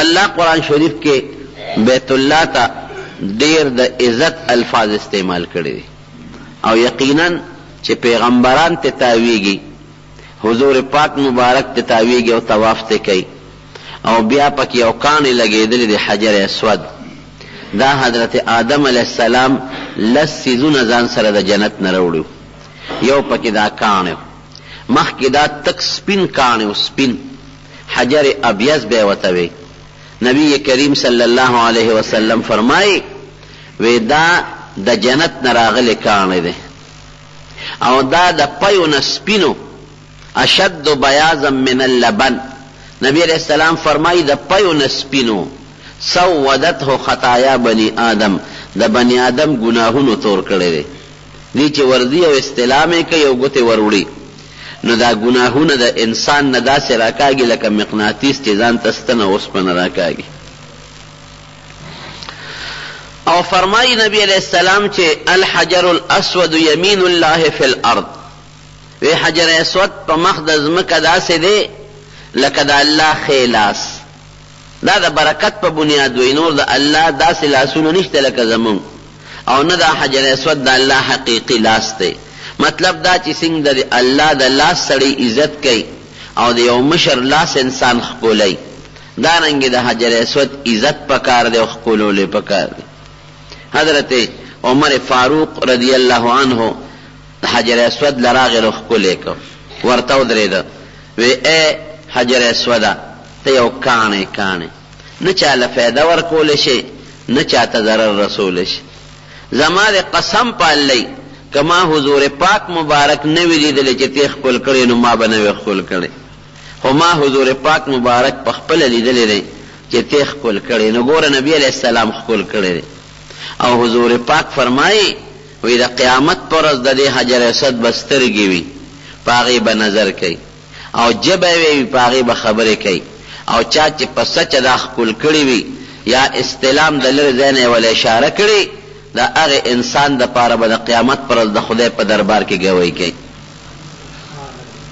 دا ډېر لوی برکت دی فیه آیات بینات الله قرآن شریف کې فرمایي چې پکې واضحه د الله د قدرت نښې پرتې دي ښکلی یې خلک ښکلی کی او دومره رشي پې چې ما غوندې سړی یا بوډا انسان یا بیمار سړی ورته نږدې کېدی قدریم نشي او که کله ښکلولی نشي د دین مسله دا ده چې بیا لاس یو ساغه لاس ښکل کا که دغه هم دنه نه کېږي نو یو کونټی ورنږدې که د هغې سوکه وله یو سو هغه ښکل کا او که دا هم درنه نه کېږي د لرې ځای نه ورته په لاس اشاره وکړه هغه لاس ښکل کوله کې دا تصور راوله چې دا ما په حجر اسود د پاسه کېښود نو یو پکې حجر اسود دی د هغې نه طواف شروع کېږي او په دغه حجر اسود طواف ختمیږي علما لیکي چې حجر اسود سړی ښکلی او دغه وخت کې د الله نه په زړه کې سوال کوي الله د انسان دعا قبلوي او دې حجر اسود ته که یو انسان مخامخه مدرېږي نو رب العالمین یې دعا قبلوي د جنت کاڼی دی او جنت ته به ځي مقام ابراهیم خوا کې بل کاڼی دی قرآن شریف کې الله فرمائی فیه آیات بینات مقام ابراهیم یو چبوتره غوندې سعودي حکومت جوړه کړې ده او په هغې دا مبارک کاڼی پروت او د شیشې یو شیشې ته تو کړې ده او د اوسپنې جالی چې څوک ورته نقصان ورنه کړي دا څه شی دی دا هغه کاڼی دی چې حضرت ابراهیم علیه السلام کله بیت الله جوړو نو په دې به ورته ودرېده هغه به لکه د لفټ ورته اوچتېده او ښکته کېده به او د ابراهیم علیه السلام د خپې د انسان د ګوتې د بند عمره نښه پکې پرته ده کاڼي کې خپه نه ننوځي او په دې کې د ابراهیم علیه السلام خپه خښه شوې ده او د انسان د ګوتې د بند عمر هغه خپه پکې خښه ده. نو چې طواف کوي نو هغې مقام ابراهیم سره سړی یا مخکې یا وروستو تېرېږي او د طواف نه چې انسان فارغ شي نو د مقام ابراهیم شاته بیا 2 رکعاته طواف واجب کوي په داسې طریقه چې مخې بیت الله ته م راشي او مقام ابراهیم ته م راشي. دا وایه عزت د بیت الله دی او که نه دی؟ دا لوی عزت. رکن یمانی د بیت الله مبارک د حجر اسود نه مخکې چې کم ګوټ راځي هغې ته رکن یمانی وایي. دا هم د برکت کاڼی دی. هغه کاڼی دی چې حضرت ابراهیم علیه السلام کم بنیاد یې ښودی او دا په هغه بنیاد پاتې دی چې خوا کې ورسره نږدې سړی تېرېږي نو لاس پرې راکاږي. دا برکت شو. او د رکن یمانی نه تر د حجر اسوده پورې چې سړی تاویږي دعا کوي نو الله دعا قبلی. خصوصا حضور پاک مبارک به دا دعا وی چې ربنا آتنا فی الدنیا حسنه وفي الآخرة حسنه وقنا عذاب النار. او دې باندې فرشتې ناستې دي. په یو روایت کې د اویو ذکر دی بلکې د اویو زرو فرشتو ذکر دی چې انسان دغلته څه دعا لولي هغه فرشتې ور باندې امین وی. نو چې زرګونه فرشتې ستا په دعا امین وی دې نه معلومیږي چې دا دعا به د رب العالمین قبلی. ملتزم بل د الله د قدرت لوی نشان دی. ملتزم څه شی دی؟ د بیت الله مبارک د دروازې او د حجر اسود په منځ کې یو 4-5 فوټه ځای دی. دروازه مبارکه ده او هغې نه د حجر اسود پورې چې دا کم ځای دی 5-6 فوټه تقریبا جوړېږي. دغې ته ملتزم وایي. نمبر پې نه میلاویږي. خلک ورځي په یو لاس یې د بیت الله درشل نیولي او بل لاس یې په هغه بیت الله مبارک یې ښودي او د کله ورسره یو مخ لګوي او کله بل مخ لګوي او داسې محسوسوي لکه څوک چې د چا در ته ولاړ او د چا دروازه نیولي. فقیر ببابک، خدایا فقیر ستا په در کې دروازه کې ولاړ دی. مسکین ببابک، خدای مسکین ستا په در کې ولاړ دی. عاصن او ګناهګار خدای ستا په در کې ولاړ دی. او چې څوک ویلی شي زیات چې الله ما ټول درونه پرېښي دي او ستا دې در له راغلیم. علما لیکي او نبی علیہ السلام مبارک فرمایي چې د دنیا د ګوټ ګوټ ځای نه بهترین ځای د دعا د قبلېدو هم دقه یو دی. اوس هم چې څوک دا بیت الله کې الله اوسېږي نه دا الله ته د عزت او د شرافت یو نسبت دی چې دا لکه یو سړی په یو کور کې نه اوسېږي هغه ځان له یو ځای جوړ کړي په کراچۍ کې اړ اوسېږي پکې نه میلمانه پکې اوسېږي میلمنو له جوړ کړي. اکثر د دې بادشاهانو داسې بعضې ځای کې رسټ هاوسونه جوړ کړي هغې کې میلمانه اوسېږي خپله لیدلي هم نه او خلک وایي دا د بادشاه محل دی دا د بادشاه ځای دی. نو دا د عزت نسبت دی چې الله ته کېږي او الله وله داسې عزت او برکت ورکړی دی لکه چې د الله خپل کور وي. ویلي دي که نه چې دا زما کور دی او فرمایلی دي چې دې کور له راشه او وایي د ما له دې کور نه تو شی نو دې له د خپل کور عزت ورکړی دی. او بیا خصوصا حتویم چې دا د بیت اللیسه ده او د پاسه په یو ناوه لګېدلې ده ناوه مبارکه میزاب رحمت ورته وایي. د هغې اعلان دی چې کوم انسان ته موقع ملاویږي ورځي او 2 رکعاته نفل وکړي. بره پرې ناوه مبارکه ده او لاندې انسان 2 رکعاته مونځ کوي او د الله نه سوال او دعا کوي نو رب العالمین دعا قبلی. فیه آیات بینات، الله وی د ما د قدرت ښکاره نښې دي. بیا زمزم کوي ته وګوره د الله د قدرت دومره لویه نښه چې سړی حیران شي. په لکونو کروڑونو خلک د هغې نه په یو وخت وبس کي په یو وخت لکونو حاجیان چې دا څومره لاړ شي 30 لکه 40 لکه دا ټول د زمزم وبس کي. او داسې هم نه دا قید پکې نشته یو سړی وی لکه ګوره رش زیات دی اوبه لږ اسکې وایي که نه هلکه رش زیات دی ګوره یو 10 کې ډېرې اوبه مې استعمالوې یو بل له نمبر ورکې نه. حضور پاک فرمایي چې طواف وکې نو دومره اوسکه چې پختی دې پرې راوپړسېږي ځکه نو ستا مقابله ده د اوبو سره پختی پرې راوپړسوه دومره ډېرې اوسکه او تکړه شه خلاصې که نه شي خلاصولی.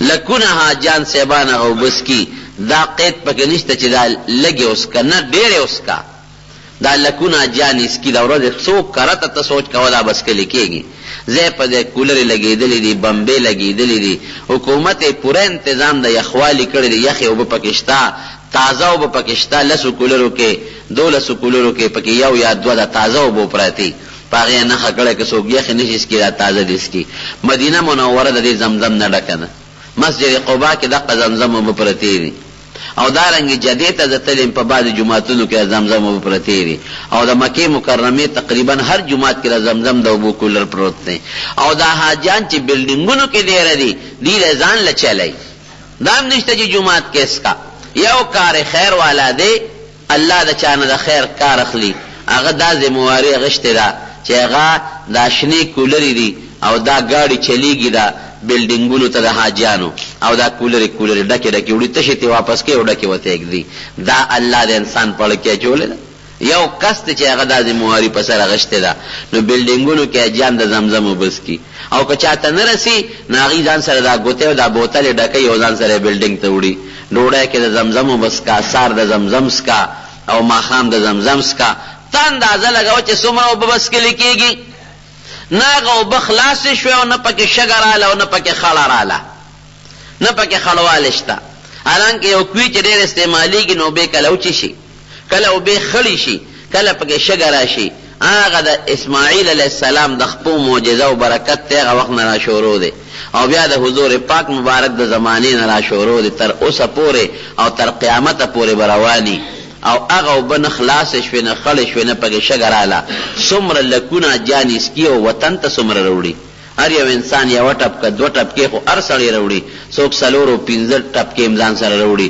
دا امریکې ته ځي لندن ته ځي افریقې ته ځي پاکستان ته بنګلادیش ته چین ته روس ته څومره مسلمانان چې ځان سره زمزم اوبه وړي خلاصېدل پکې نشته تاسو وایه د دې نه لویه نښه د الله د قدرت بله کېدی شي بلکل نه او بیا حضور پاک مبارک ترغیب هم ورکوي الزمزم لما شرب له چې د کم مقصد د پاره تا زمزم اوبوس کړي الله به هغه مقصد حاصلوي لکه دا مطلب دی چې ډېرې اوس کا پختۍ پې ډکې کا او چې د کم مقصد له اسکې نو اوس کا مطلب دی چې ډېرې زیات اسکا بس کا پکې نشته چې څومره اسکې هغه هم رسکا اسماعیل علیه السلام چې کله خپې ټکولې دا کوي راښکاره شوی دی حضرت هاجرې بی بی علیہ السلام ورته بندے واچولا حضور پاک فرمائی زما په مور هاجرې د الله رحم وکي که د زمزم دی اوبو ته بندې نه وی چولې د دنیا ګوټ ګوټ به دې سیراب کړو هماغسې ده د دنیا ګوټ سیراب کوي خو خلک یې تې وړي که بندې نه وه ممکن و چې د نیرونو په شکل کې الله رسولی وي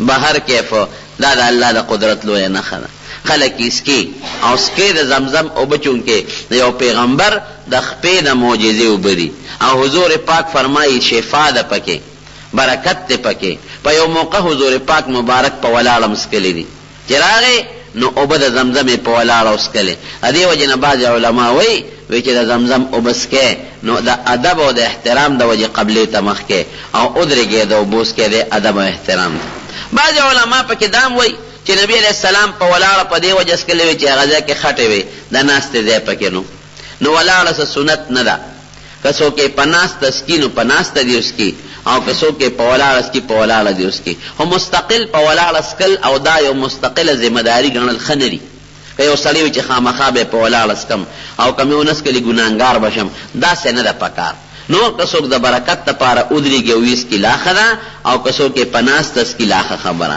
که څوک قبلې ته مخکې چې دا برکتي اوبه دي او دا څکل هم د دې عبادت دی عبادت د سړی قبلې ته مخ کوي ښه خبره او که څوک قبلې ته مخ نه کړي نو هم څه ګناه څه وبال پکې نشته چونکې رسیږي نه پاکې سوچه اوبه علما وایي پکې نورې ګډې کې خلک وایي لکه دا ګډې اوبه دي ګډو کې فایده ده ولې ځکه چې سوچه اوبه به 15 کسه وڅکي او چې نورې پکې ګډې کې نو 100 کسان به وڅکي او ته څه خرڅی خو نه چې ګډون پکې ګناه نو لا یزیده الا خیرا وی ته پکې نور اوبه ګډې کا وی ځکه دا ګډون نور خیر پیدا کوي دا نور فایده وی پیدا کوي د 10 نه به 100 کسو ته ورسي او د 100 نه به 0 کسانو ته ورسي نو په ګډ اوبو ګډولو کې فایده شو تاوان پکې نه دی دا د زمزم د اوبو برکت او د زمزم د اوبو شفا چې الله په شفا ورکوي ښه د صفا غونډی ده ګوره آیات بینات د صفا غونډې نه طواف مسعی شروع کیږي او د مروه په غونډې ختمیږي او زمونږ مور بی حضرت هاجره علیه السلام په دې کې منډې والي دي یو ځای خوړو چې هغه ځای به راورسېد بچی به ورته نه ښکارېد منډه به یې کړې هغه طریقه د بی هاجرې الله په مسلمان هغه ادا د الله خوښه شوې ده په مسلمان پروردګار هغه ذمهداري اچولې ده چې سکله طواف وکړي صفا مروه ته لاړ شي صفا نه شروع کړي په مروه ختم کړي همغه اووه چکرې وایي او چې کوم ځای بي هاجرې منډه والې ده هلته شنه راډونه لګولي دي هغه ځای کې حاجیان هم منډې وایي که دا سای دی ونه کړه حج به دې ونه شي نقصاني وایي او د صفا غونډۍ هغه غونډۍ ده چې د قیامت یو لویه نښه به هلته ښکاره کېږي د قیامت د راتلو نه مخکې یو لوی حیوان د دابة الارض ورته وایي چې هغې کې به د هر حیوان نښی د تی نښه به پکې وي د انسان به پکې وي د اوښ به پکې وي د چرګ به پکې وي د مړز به پکې وي د هر مخ د ځمکه چې څومره حیوانات دي که دریابي دی او که د اوچې د ټولو نښه به پکې وي ابره دغې صفا د غونډۍ نه روځي دا به اوښلېږي او هغه دابة الارض به روځي دا به د قیامت لویه نښی ورپسې چې لږ مخکې لاړ شي د مینا لوی میدان راځي په 8 تاریخ د ذوالحجې حاجیان صاحبان مینا ته ځي 5 منځونه پکې کوي د 8 تاریخ ماسپښین مازدیګر ماښام ماسخوتن او د عرفې دروازې د سار مونځ او هغې سره د یو څو احکامو تعلق دی حضور پاک مبارک په خپله هلته پاتې شوی دی او چې د هغې خیمه کوم ځای لګېدلې و هلته یو عظیم الشان جومات جوړ دی مسجد خیف ورته وایي دغه خیف بني کنانه یو وادي وه د بني کنانه قبیلې نو هغه ځای کې جومات جوړ دی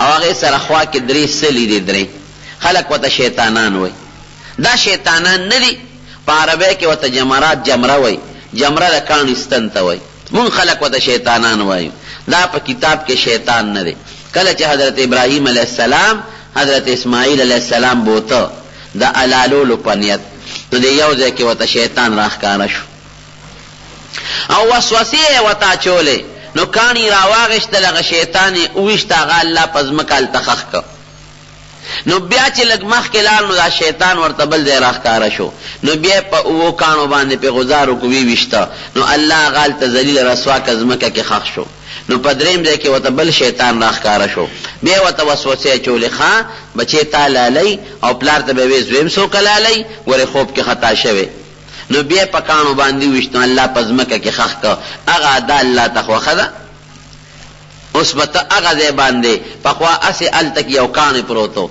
بیا سعودي حکومت په یو لویه برجۍ جوړه کړه اوس یو لوی دیوال جوړ کړی دی چې حاجیان صاحبان ځي نو دا اولي په لومبۍ ورځ د اختر په ورځ دا یو جمره ولي چې خلک ورته غټ شیطان وایي او بیا په 2 او 3 ورځ باندې 3 واړه په 2 کاڼو باندې ولي اوس خو حکومت ډېر اسانتیا راوستله مخکې ګرانه وه یو چت و بیا 2 چته شو اوس 6 چته حکومت دې ته جوړ کړی دی او هغه 6 چتو ته ختلم هغه پوړی ورته جوړې کړي دي چې کمې پوړی د بجلی پوړی دي ستا له خپه خوځول پې حاجت نشته چې خپه پې کېږي په خپله دې رسئ نو اسانتیا پکې ډېره زیاته پیدا شوې ده نو حاجیان صاحبان د 8 تاریخ دا ورځ هم په مینا کې تېره کړي او بیا چې د عرفې نه را واپس شي نو بیا د اختر لومبۍ ورځ او 2 او 3 هم په مینا کې تېره کړي مینا کې خپل منځونه کوي او خپل ذکر و اذکار کوي ورپسې بل میدان د مزدلفې دی هغې کې به قریش پاتې کېدل او مخکې به نه تلل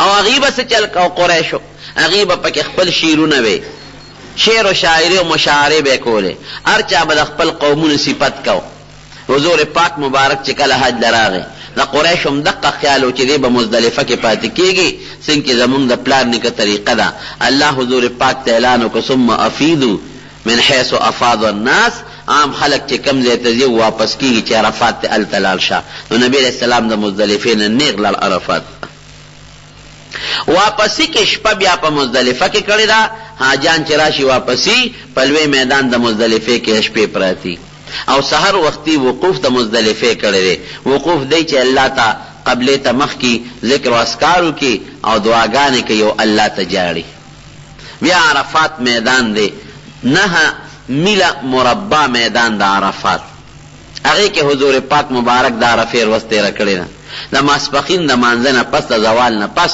تر د نور پریوتو پورې ټیم حضور پاک مبارک پکې تیر کړی دی. او دا فرض دی که څوک عرفات ته لاړ الحج به ونشي. که څوک د غروب نه پس د شپې ورغی د اختر د صبا خطو پورې نو خیر دی، هغه قرض خلاصېږي.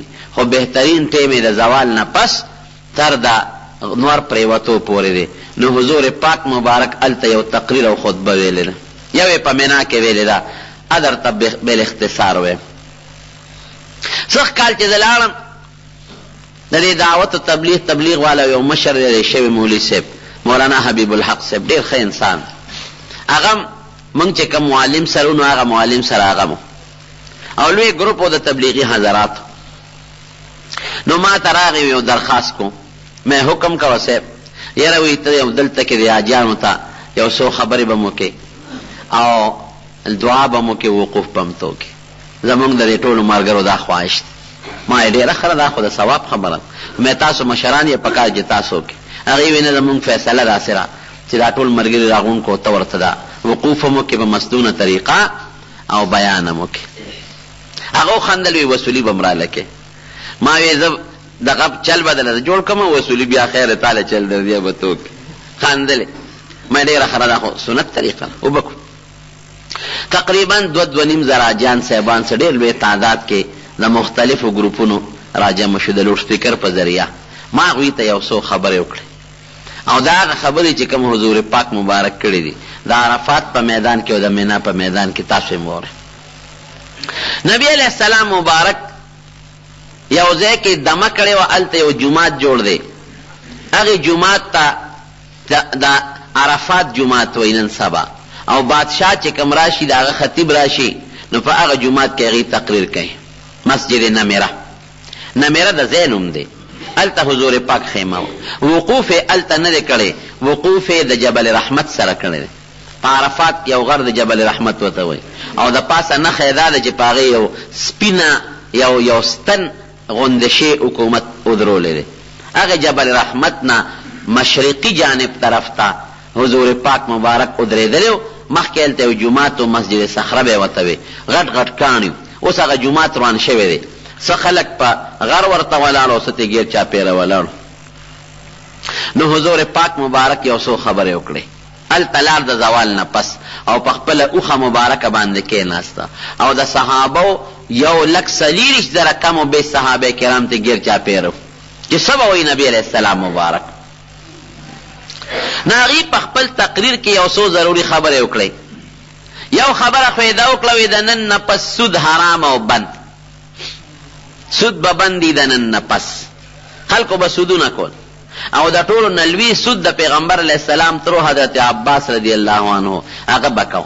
نو ګوره لاول په خپل عمل کوي په بندېدلو، چې مولا په خپل عمل ونه کړي نو بل چاته چې وایي نو هغې هم په عمل نه کوي. وی ته په عمل نه کوي مونږ ته وایې ټولو نه مخکې په خپل عمل کوي. وی د نن نه پس سود بند بس، او که د چا په چا سود پورې وي نو خپل اصل پیسې ته والی سود ته مه اخلی او یې ټولو نه مخکې پې زه عمل کوم زما تره عباس چې څومره سودونه خلکو سره دي هغه د نن نه معاف دي، بس اصل پیسې ورته واپس کړې، سود به نه ورکوې، سود ختم.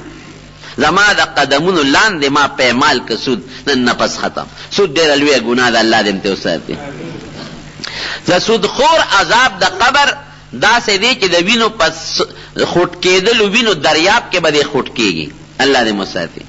نمبر 1 دویم یې یو اعلان وکړ، هغه دا وی که د جاهلیت په زمانه کې چا د یو بل نه مړي کړي بس ختم شو.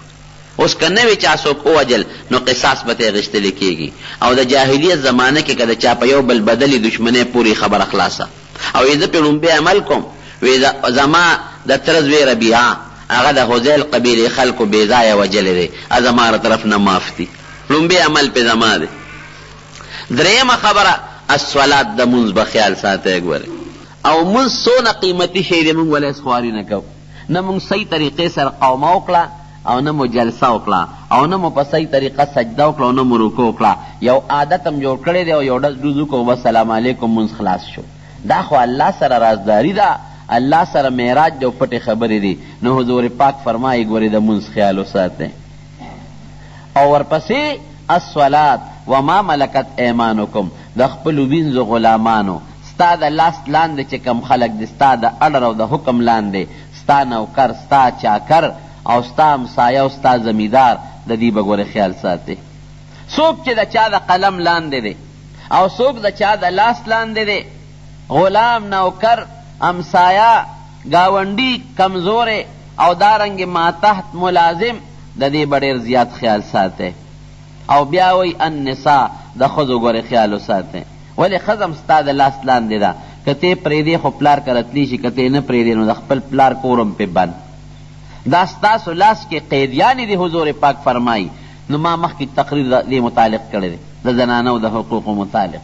نو د ښځو به ډېر خیال ساتئ، د غلامانو او د ښځو او د مانځه د دې دریو څیزونو خیال وساتئ. او سود هم بند او زړې دشمنۍ هم ختم. د هغې نه پس حضور پاک مبارک د عرفات د میدان یو څو خبرې وکړه چې دلته دا وقوف تر کم وخته پورې دی، او بیا د جمراتو د ویشتو سار له چې کوم احکام دي او د مزدلفې کوم احکام دي هغې بیان کړل.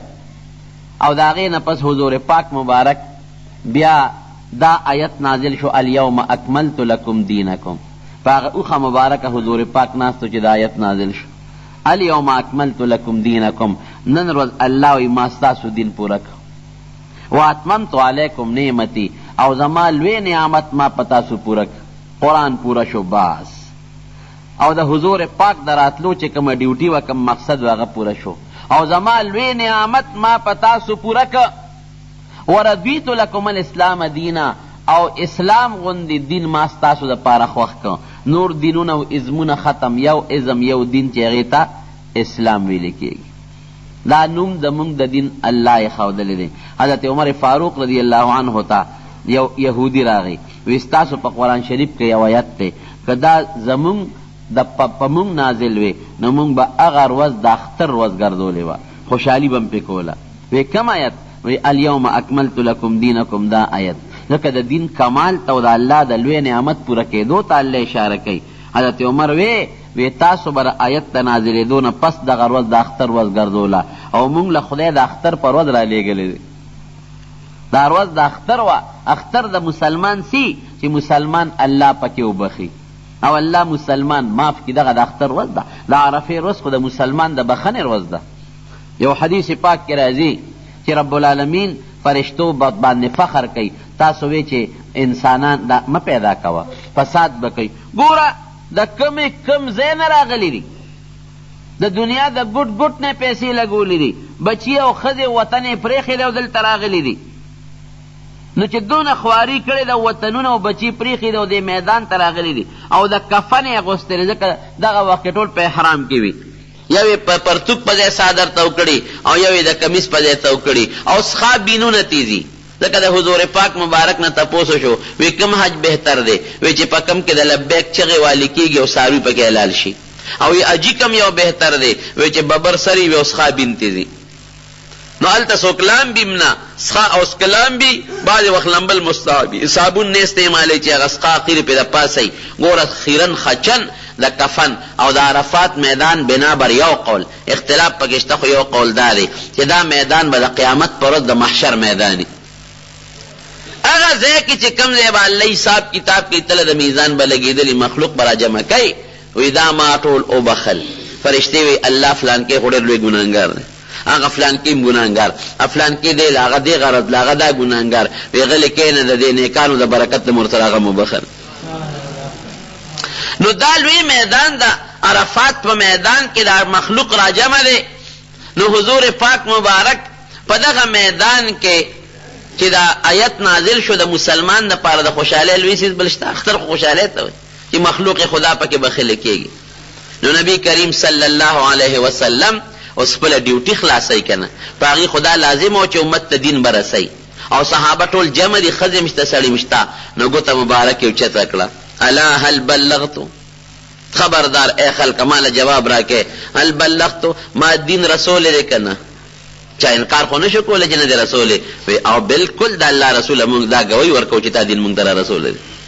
عایشه بیبي فرمایي وی که چا دا وي چې حضور پاک یو رکوټې غوندې دین پټ کړی دی، وی دی ډېر غټ دروغ وی، حضور پاک دین نه دی پټ، خو راغلی دی چې دین خلکو ته ورسوي. بیا یې اواز وکړه الا هل بلغتو، ما تاسو ته الله خبر رسول دی که نه؟ د دین تبلیغ مې وکړ کنه، دین مې ورساو کنه؟ وی او بالکل. نو چې دی وی نو حضور پاک دغه وخت کې وجاړل او ګوته مبارک اسمان ته اوچته کړله، اللهم اشهد اللهم اشهد اللهم اشهد، درې ځله ګوته اوچته کړه، الله ته ګواه شه. ګورې هسې نه د قیامت پر ورځ انکار ونه کي چې مونږ ته دین نه دی را رسولی. دا د ستا مخکې اقرار کوي په دې لوی میدان کې د کفن په جامو کې، اللهم اشهد. خدایا یاره ده ولې حضور پاک نه به تپوس کېږي د قیامت پر ورځ، پیغمبرانو نه به تپوس کېږي دین دی رسولی دی که نه دی رسولی. نو دی ګواه، نو جړا ولې کوي؟ علما وایي په دې حضور پاک وجړل چې ګورې ما په دې خپل امت الله ګواه که. دا ډېره غټه خبره ده چې الله ته پې ګواه شي. اللهم اشهد، خدای ته ګواه شه دې ستا مخکې په دې لوی میدان کې ګوهی وکړه ما دین ورسو، زما ډیوټي ختمه شوه. اوس بس تاسو څه ډیوټي وي؟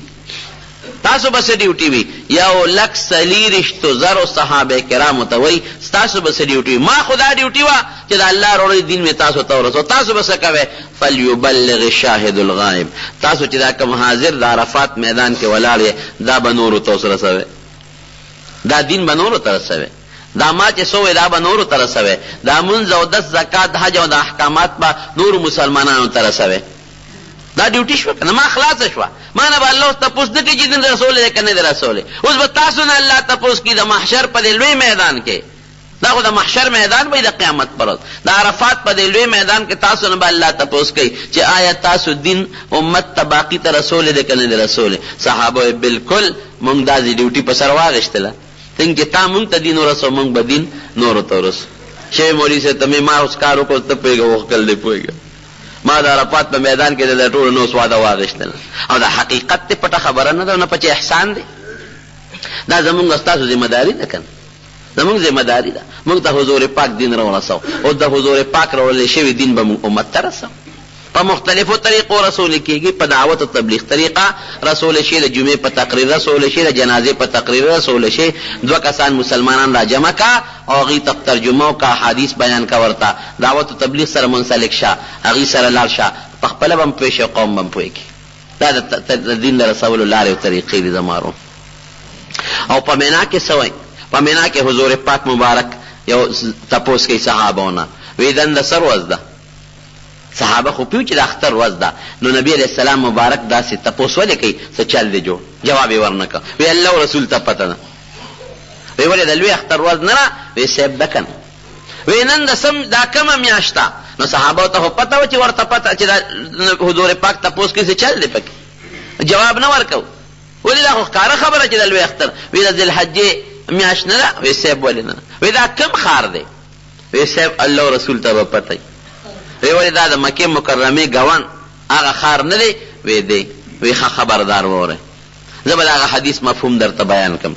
وی لکه چې د لوی اختر ورځي او د بیت الله خوی او د لوی اختر میاشتي او په دغه ورځ څوک د بیت الله په خوا کې یو خطرناکه ګناه وکړي، الله به څونه خفه کېږي چې ورځ هم د اختر ده او د بیت الله ګاونډم دی او د ذوالحجې د لوی اختر میاشتم ده او ته د بیت الله په خوا کې یو خطرناکه ګناه کوې، نو دا خو د الله ډېر خفه کوي. نو د مسلمان وینه تویول او د مسلمان مال اغشتل په ناجیزه طریقه او د مسلمان بېعزتي کولو په هغې الله دونه خفه کېږي چې د بیت الله په خوا کې د لوی اختر په ورځ د ذوالحجې په میاشت کې خطرناکه ګناه کې دومره په هغې نه خفه کېږي. د مسلمان عزت بناخلی، حیا بناخلی، د مسلمان وینه به په ناجیزه طریقه نه تویې او د مسلمان مال به په ناحقه طریقه نه خورې. په دې الله د هغې بېعزتۍ نه زیات خفه کېږي. دا ټول د مکې مکرمې د حج سره متعلق امور دی. عرفات کې حضور پاک مبارک دعاګانې وکړې امت لپاره، الله قبول یې کړې. یوه دعا وه چې هغه هلته قبوله نه شوه، مزدلفې ته چې راغی هلته یې وجړل قبوله شوه. حضور پاک مبارک وخندل. چا تپوس وکړی وی صاحب د خندا موقع خو نه تاسو وخندل ولې؟ وی هغه درېیمه دعا مې خدای قبوله کړه امت لی کړې وه. وی شیطان مې ولید چې خاورې په سره چولې و منډې یې والې، نو د هغه منډو پورې خندا راله. فيه آیات بینات مقام ابراهیم ومن دخله کان آمنا. کم سړی چې دې کور ته ننوت دی محفوظ شو، د ګناه نه محفوظ شو، د شیطان د چالونو نه به هم خدای ساتي، او که خطا کړی وي د هغې نه او د انسانانو نه محفوظ دی. ځکه هلته که د پلار دشمن هم چاله په مخه ورشي نو یو بل ته غږ نه کوي. انسان خو څه کوي، حیوانات هم په امن دي. حیوانات خو څه کوي، بوټي به هم نه پرې کوي. خدای پاک دې مونږ او تاسو ټول بیت الله مبارک ته د مدینې شریفې له بوتلېږي، خو په صحیح غرض. بعض خلق نبی علیہ السلام فرمائی قیامت ته نږدې خلق به ډېره څوک ځي چې خلق راته عجیب وایي، او خلق وایي چې 2 حج وکړل او 3 وکړل او حج للا، او څوک به دې له نه دي، څوک به په نورو غرضونو ځي. اصل غرض دا دی چې سړی هره یوه نیکي وکړي او غرض د دی چې ما نه په الله خوشحاله شي. چې الله خوشحاله شو خو هر څه شته که چې الله خپی نو که ته هر څه غواړې د دنیا لوی نعمتونه در سره نو څه پې هر څیز خو په الله کې دی. هغه دغه قصه ده څه چې دی محمود غزنوي د هغه غلام وی څوک چې څه غواړی نو وله ورکوم. یو شی غوښته بل شی غوښته بل شی غوښته بل شی غوښته بل شی غوښته، چا مال او چا دولت او چا اس او چا بنګله. هغه یو غلام ولاړ وی تا خو څه ونه غوښتل، ویل چې څه غواړم برانه کې، وی نن زما اعلان دی شابه غواړه، نو په بادشاه لاس کې خو زه غوتا غواړم. وی تا ته څه وی ما غواړه خو خدمتونه بکې، غلام به ازادي غواړه چې آزاد دې کم، وی چې ته زما هر څه زما دي. دا قمقل دي چا اس بوته او چا غلام بوته او چا بنگله واغسته، یو شی به واغسته، او چې ته زما شوې دا ټول سلطنت زما دی. نو چې خدای ستا شو نو هر څه ستا شو. داسې ده که نه؟ هر عمل چې کوې غرض او نیت دا ساته چې من الله خوشحاله شي. د مخلوق زړونه د الله په لاس کې دي، مخلوق به د سره په خپله الله خوشحاله وي.